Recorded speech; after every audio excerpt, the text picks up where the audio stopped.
I completed a surgery and apologized to my daughter and Justin for an emergency. Meanwhile, Justin schemes to remove a troublesome colleague, Raymond, and Cherry and Pete plan a romantic surprise for me. Separately, Joel discovers a DNA match to the influential Marsten family, while Tina York bitterly arranges for me to be watched. What is the connection between me and the Marsten family? Will Tina cause any harm to me and my family? Will me and Justin go out yet again?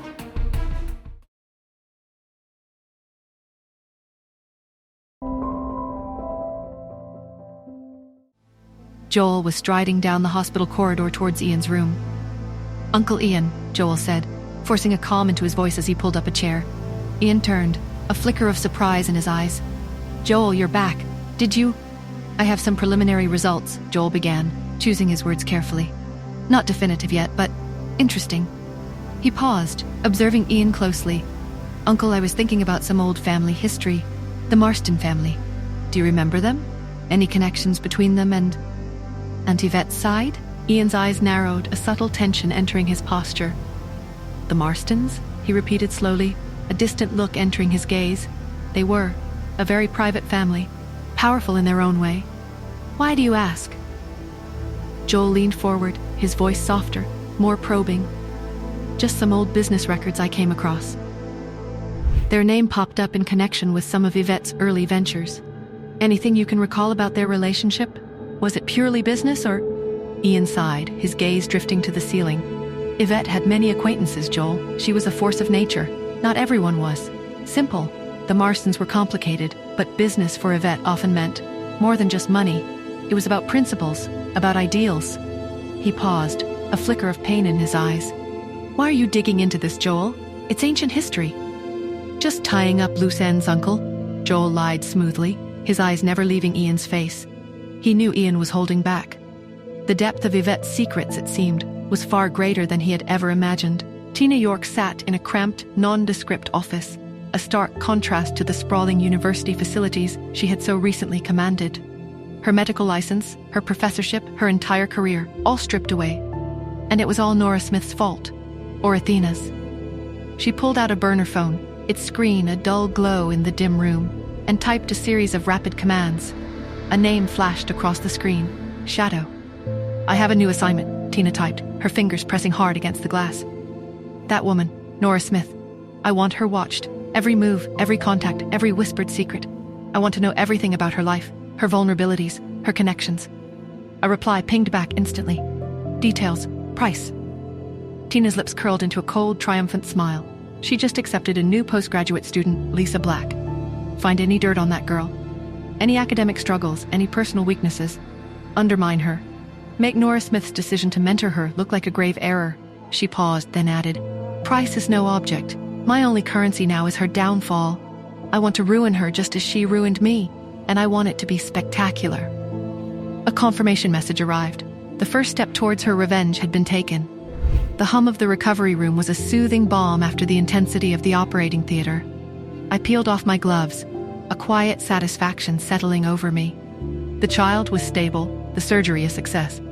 Director Shaw, his face etched with relief, offered a genuine smile. "Excellent work, Dr. Athena. Truly remarkable." I nodded, acknowledging his praise, but my mind was already elsewhere.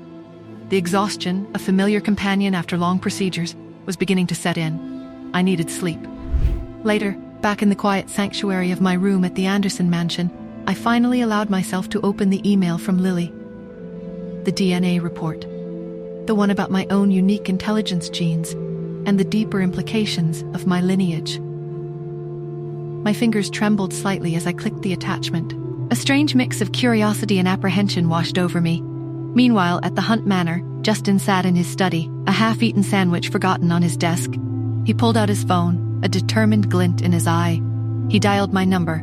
"Nora," he began, his voice a careful blend of casualness and underlying hope. "About that date.